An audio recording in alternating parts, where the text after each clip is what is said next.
Hello guys, welcome to Shanmukha రుచులండి. మనం ఈరోజు చేసుకోబోతున్న రెసిపీ వచ్చేసి బీరకాయ పుట్టుతో సర్వపిండి. బీరకాయ పుట్టుని ఇలా వేస్ట్గా పడేయకుండా ఇలా సర్వపిండి చేయండి, చాలా టేస్టీగా ఉంటుంది. ఎలా చేయాలో ముందుగా వీడియోకి వెళ్ళి చూద్దాము. ముందుగా ఒక మిక్సీ జార్ తీసుకొని దాంట్లోకి ఒక కప్పు దాకా బీర పొట్టు వేసుకోవాలి. తర్వాత ఒక 5-6 పచ్చిమిరపకాయలు సన్నగా కట్ చేసుకొని అల్లం ముక్కలు వేసుకోవాలి. వేసుకున్న తర్వాత మెత్తగా గ్రైండ్ చేసుకోవాలి. అవసరమైతే వాటర్ వేసుకొని మెత్తగా గ్రైండ్ చేసుకొని ఇది పక్కకు పెట్టుకున్న తర్వాత ఒక బౌల్ తీసుకోవాలి.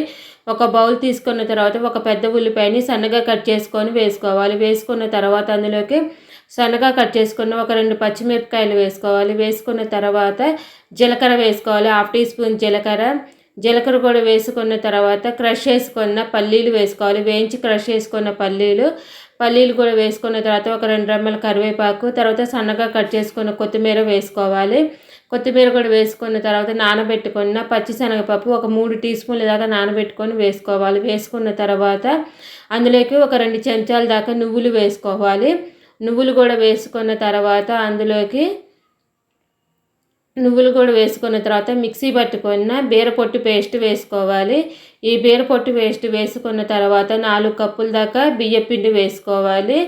బియ్యపిండి కూడా వేసుకున్న తర్వాత అందులోకి తగినంత ఉప్పు వేసుకోవాలి. తగినంత ఉప్పు కూడా వేసుకున్న తర్వాత వేసుకున్న ఉప్పు, బియ్యపిండి, బీరపొట్టు పేస్టు అన్నీ వేసుకుని పట్టేటట్టు బాగా కలుపుకోవాలి. బాగా కలుపుకున్న తర్వాత తగినన్ని వాటర్ పోసుకుంటూ చపాతీ ముద్దలాగా కలుపుకోవాలి. చపాతీ ముద్దలాగా కలుపుకున్న తర్వాత ఇది పక్కకు పెట్టుకోవాలి. పక్కకు పెట్టుకున్న తర్వాత ఆయిల్ కవర్ కానీ అరిటాకు సహాయంతో కానీ ఒత్తుకోవాలి. టేస్టీగా ఉండి బీరకాయ పుట్టు సర్వపిండి మీకు నచ్చినట్టయితే మా వీడియోని తప్పకుండా లైక్ చేయండి, షేర్ చేయండి, సబ్స్క్రైబ్ చేసుకోండి. మా వీడియో కొత్తగా చూసే వాళ్ళైనా సరే సబ్స్క్రైబ్ చేసుకోవడం మాత్రం మర్చిపోమాకండి. ఇప్పుడు చపాతీ ముద్దలాగా ఒత్తుకున్న తర్వాత దీన్ని ఒక ముద్ద తీసుకొని ఆయిల్ కవర్ మీద ఒక ముద్ద పెట్టుకొని చేత్తో ఒత్తుకోవాలి. ఒత్తుకున్న తర్వాత హోల్స్ పెట్టుకోవాలి. హోల్స్ పెట్టుకున్న తర్వాత ఇప్పుడు ప్యాన్ హీట్ ఎక్కిన తర్వాత ఆ ప్యాన్లోకి సర్వపిండిని తీసుకొని వేసుకోవాలి. డైరెక్ట్గా ప్యాన్లో అయినా ఒత్తుకోవచ్చు. ఇప్పుడు ఒత్తేసుకున్న తర్వాత ఆయిల్ వేసుకొని మీడియం ఫ్లేమ్లో పెట్టేసుకొని 2 వైపులా కరకరలాడేంత వరకు వేయించుకోవాలి. దీని కాంబినేషన్లో ఉల్లికారం చేశాను, చాలా టేస్టీగా ఉంటుంది. నిన్నటి రెసిపీలో ఉల్లికారం కాంబినేషన్ కూడా చూడండి, తప్పకుండా ట్రై చేయండి.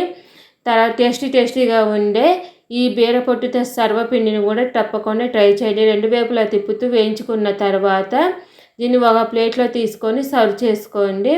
బీరపొట్టుతోటి ఇదివరకు కూడా పకోడీ, పచ్చడి, కోడిగుడ్డు ఫ్రై కూడా చేశానని తప్పకుండా ట్రై చేయండి. అవి కూడా చూసి 2 వైపులా తిప్పుతూ వేగిన తర్వాత ఒక ప్లేట్లో తీసుకొని సర్వ్ చేసుకోండి. మా వీడియో మీకు నచ్చినట్టయితే లైక్ చేయండి, షేర్ చేయండి.